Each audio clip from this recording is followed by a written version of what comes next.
Tad-tad ng saksak sa iba't ibang bahagi ng katawan at wala ng buhay ng matagpuan sa kanilang silid-tulugan ang isang ginang na 25 anyos na 3 buwang buntis at ang 4 na taong gulang niyang anak.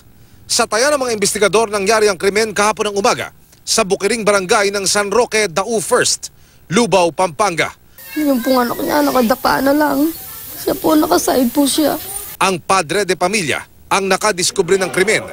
Galing daw siya sa bayan at nagtinda ng sampagita. Pag uwi niya ng tanghali kahapon, wala na pong buhay. Umambad po sa akin, nakita mo. Patay na po. Ang suspect sa krimen, ang 13 anyos na pinsang buo ng biktima na nakatira lang sa tabi mismo ng kanilang bahay. Palaisipan na mga kapuso noong una kung sino po ang nasa likod ng krimen hanggang sa matagpuan yung ilang marka ng dugo dito po sa katabing bahay kung saan nakatira yung mga biktima. Bukod po dyan, meron ding nakitang fingerprints dito ng dugo sa mismong pintuan. Dito ho nagkaroon ng ideya ang kaanak ng mga biktima na tanungin kung may kinalaman ba yung pinsan mismo ng biktima. Nasa pangangalaga na ng Social Welfare Office ang menor de edad na suspect.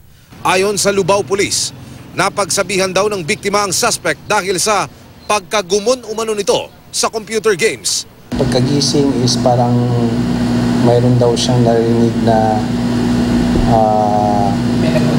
may bulong na gano'n. So, after nun is doon na nangyari. Masakit. Magbuntis pa yung anak ko. Tapos yung apo ko din naamay pa niya. Kahit magkadugo, desidido ang ina at lola ng mga biktima na papanagutin ang suspect. Sana po, Presidente, tuparin niyo na po yun. Yung death penalty na po yun. Para hindi na po maulit to. Nasakit, sir.